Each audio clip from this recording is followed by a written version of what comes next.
Смотрим, обещанная помощь вам. Будет ли дана вовремя? Возьму 3 варианта. Вы загадываете ситуацию и выбираете карту. Обещанная помощь. Я открываю все карты.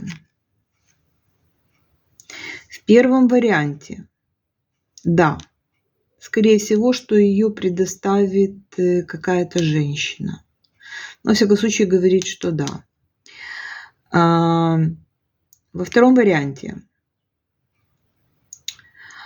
вам стоит от этого отказаться, и вы освободите свои силы, время и ресурсы.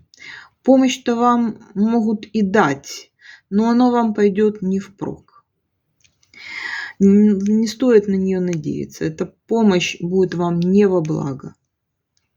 И третий вариант нет, говорит точно.